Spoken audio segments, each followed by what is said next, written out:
Bitcoin has matured from a white paper on a mailing list into a multi-billion-dollar economy operating without central banks, corporations, or government entities. A digital currency which cost fractions of a penny in its infancy is now worth more than gold, which is poetic in the sense that Bitcoin functions as a digital precious metal. It is the first decentralized digital currency, and subsequently, the largest. In October 2008, a white paper was released onto a cryptography mailing list describing Bitcoin, a peer-to-peer currency system where transactions take place directly between users. These transactions are verified multiple times by a network of computers and recorded in a public ledger. This ledger is known as the blockchain, which we will get to later.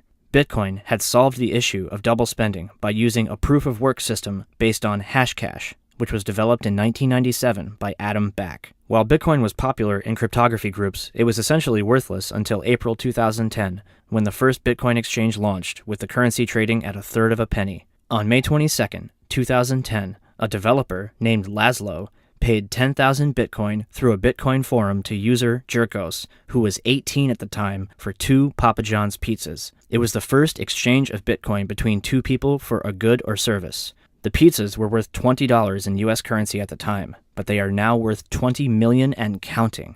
After reaching parity with the US dollar in early 2011 and its first bubble in July of that year, Bitcoin began a tumultuous rise in 2013, culminating with a hack at the largest exchange at the time, Mt. Gox. Users at the exchange had been complaining that they were unable to withdraw their funds, and eventually, Mt. Gox admitted that 744,000 Bitcoin had been stolen.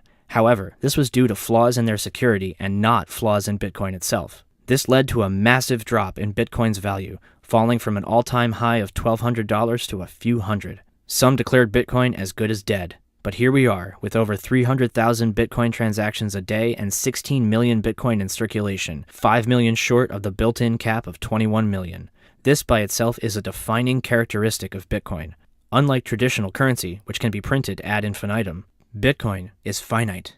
If you had to design a futuristic currency for a science fiction film, you might come up with something close to Bitcoin.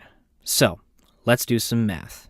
If the 16 million Bitcoin currently in circulation had to be evenly distributed right now to all 7.5 billion people on the planet, each person would get 0.0021 Bitcoin. Therefore, by owning any more than that, you own a majority. Subsequently, if all 21 million Bitcoin had to be distributed to every millionaire in the world, none of them could own a whole Bitcoin. The last Bitcoin is estimated to be mined in the year 2140. Millions can be moved around the world instantly, requiring no financial institutions or bureaucracy. Families can receive money from relatives working overseas without dealing with exchange rates or banks. There is dispute over what to refer to Bitcoin as.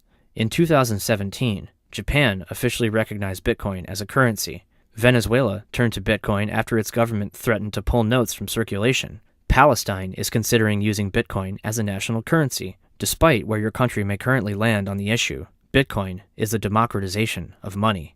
So you should probably buy some.